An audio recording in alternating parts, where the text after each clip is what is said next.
Hello there, many thanks for joining us on the business desk this morning. Now it's time to bring a feature on the show today. Now we're looking at the adoption of e-payment systems in Nigeria, its economic benefits and challenges continuing to take on a changing phase. The arrival of the internet has taken electronic payments and transactions to an exponential growth level.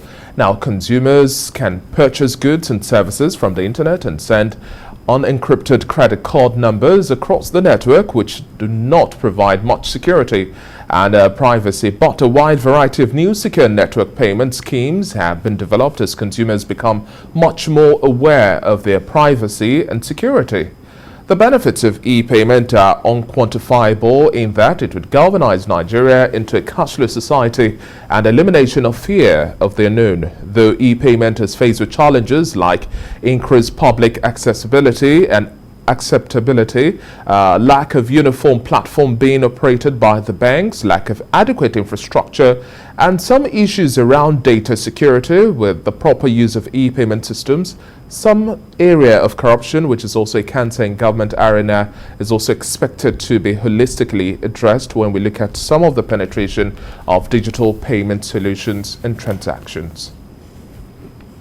Well, joining me now to discuss this and much more, I have the founder of ePay, Victor Anielaju. Good to have you on the breakfast show this morning. Let's look at the play out we saw from 2020. The lockdown, irrespective of the disruption, brought forth a new normal: transactions online, payments online. Let's talk about the trends we've seen so far from last year up until this year, the area or the spectrum of digital transaction and payment solutions. So, thank you for having me on your show. Since the pandemic, or let's start from there, the COVID-19 pandemic, and it has actually opened more ways for us to introduce more payment solutions. Because with the payment solution, you don't need to go out of your house, you don't need to leave your office. You can do transactions all over the world from the comfort of your room or your home, your office, right? And I want to bring it back to us as Nigerians and back to our economy. This itself, it's a move in the right direction, and every government all over the world today are taking advantage of it, right? So that because in the next 10 years, you will find that the majority of the payment transactions will be done via virtual platform. In fact, some organizations will make it mandatory that you cannot give them cash, especially like airlines, like hotels, like schools, hospitals. You have to do your transaction via virtual platform. Now, looking at that and looking at Nigeria economy, I think as it is right now, we should have what we call the e-government platform, where every Nigerian can surface, talk to different parastatals through the digital platform. For example, I want to see a doctor. I should be able to do that through a digital platform. We already have telemedicine coming to bear. But now, Victor, let's look at the scope of user experience. That's one of the biggest markers or index for performance. Now, we are seeing 5G network rollouts coming to bear. We are already preparing ourselves for that. We are seeing the likes of the e-Naira, which is expected to also facilitate some trade, interregional trade, and a whole lot more. But at the end of the day, the critical element of user experience remains a work in progress. Let's talk about how critical this is in defining how well digital payment solutions fare. Okay, I would say in terms of user experience in Nigeria, looking at our economy, we still have very low, a whole lot of work, low level of response. Looking at a population of over 180 million people, barely on the payment platform, we still have about 30 to 40 million users, right? Out of the population of 200 million and more. Yeah. So, and if you're looking at that, you will find that there is a lot needs to be done. And part of these lots, one basic thing you need to realize is infrastructures, which has to do with internet, which has to do with devices, and which has to do with orientation, information around how to use the internet platform to do transactions, to make payment. Now, when you are talking of this, that means the government need to play the lead role. That is why, for me, I am recommending we have what we call the e-government platform. With that, we can inculcate every other thing into the platform, both voting by digital platform. Just like I said, you could book your public transport. I'm talking about the private. I'm talking about your regular bus. You could book them on your digital platform. And as we're also seeing, increased train services as well. You understand? And you can even have that for civil servants, where when they get to work, they can log in to confirm that they are actually coming to work, and so that by the end of the month, they can be paid. Now, they can use that also for attendance and all of that. There's so much that we can achieve with the digital platform. Even this fuel subsidy removal we're talking about, me, I'm of the opinion that every person that buys the fuel should be able to get a refund, a subsidy. Instead of giving a subsidy to the importers, the sellers, give the subsidy to the consumer. So I buy 10 liters of fuel, I get my subsidy back.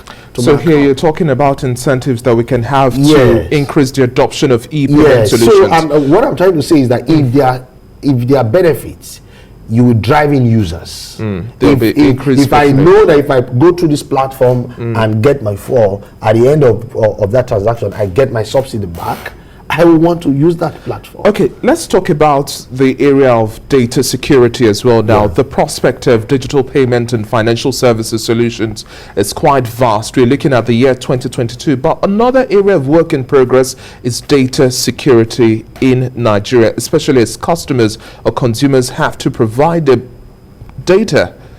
And the biggest question is, how secure is this on this platform? Hence, that level of apprehension still remains for people imputing their card details to make transactions and a whole lot more. How do you see things also taking shape come next year? Okay, so the digital platform itself, it's more secure than the physical platform. Don't allow anybody to deceive you. You can trace it. But these fears are understandable. Yes, there are fears, but if anybody gets into your account and take your money, you can trace where that money is going to. It's just that we live in a country today where you go to your bank and tell them somebody transferred some money from account. They will tell you go and meet the police. Police will tell you should bring 30,000 naira before. No, I just feel every bank should have a police station there. So if anybody comes and tell you, oh, somebody defrauded me by taking money in my account, you just go to the next office. There's a police officer there that will interview you. You write a report and sign all of. Sir, I tell you, digital platform is the best thing Nigeria need today. Let's look at the how. We could we could handle insincerity of leaders. We could drive down corruption to the barest minimum with digital platform. I don't have money. You cannot ask me to give you bribe, right? Unless you want to give me your bank account. If you do that, I can show it as an evidence that I gave you bribe. So I think if Nigeria as government will deploy an e-government system, which I have recommended, I have worked so hardly to make sure that platform is there. If the government are willing, we can push it back to them. We have an e-government platform where everybody, as far as you are a Nigerian, you could do your transaction through the e-government. Okay, let's bring back the conversation to how we should build infrastructure to ensure that we have improved data security. Let's talk about some of the solutions. So, just like I said, it's not the digital phone or digital platform that has a problem. I just give an example. I understand that, but when you're looking at encryptions and how codes are being put in place and personalized information and a whole lot more, the interface there is what gives the customer the peace of mind that, okay, whatever digits I'm providing is secure, whatever transactions I'm doing, it's secure. It's safe. That's what we're talking about. It's so safe. It goes beyond the call for having police stations at, say, for example, banking police officers close to banking facilities. Now we are looking at within the website, how do we have a build-up? See, I'm not saying it's 100% perfect, but what I'm telling you is traceable. You can trace it. The traceability is Yes, an important it's aspect. always Okay. there. Anything you do on the social platform is always there. Okay. You can trace it through the back end. You can see a lot of stuff, right, going on. But the challenge, I'm bringing it to our economy as of today.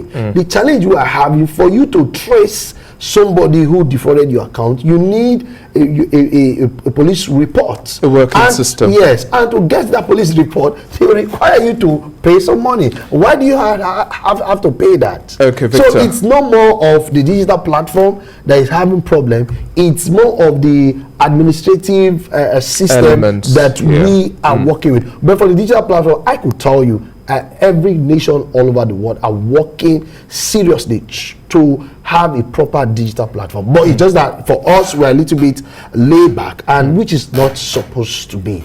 Okay, now wrapping up our conversation, looking at the prospects ahead for 2022, we've had quite an interesting year in 2021. Now, do you see new entrants coming to bear? And as we're also looking at the rollout of 5G network technology, how do you see this also boosting the space for increased participation? Nigeria has always been an attractive business hub for investors before now, except what is going on in the economy today. Nigeria will have over 180 million people. There are network providers who are already planning to bring in their network into Nigeria. So come 2022, we hope that if the government change the way they are running the affair of the country, we hope investors will come. We have the population, we have the young people that are the main user of the internet and the digital platform. So you don't need to talk much to invite investors, but the government policy is what is driving investors out. So we need a proper government system. Like I will always recommend, we should put out these old leaders that have been in our government for too long and bring in new brains like myself into the government platform that understand the digital platform, so that we can drive a new digital economy for Nigeria that will control the entire Africa, or that will lead the entire Africa. So I believe that 2022 has prospects, but the government need to change a lot of their policies. Well, we'll keep our fingers crossed to see how things will play out come 2022. We'd like to see local content come to the bear, and also utilizing all of these resources to ensure that we have a tech system and a space that is well utilized in the country. Well, that's it from the Business Desk this morning. Thank you very much. Thank you. Victor, once again, for speaking with us.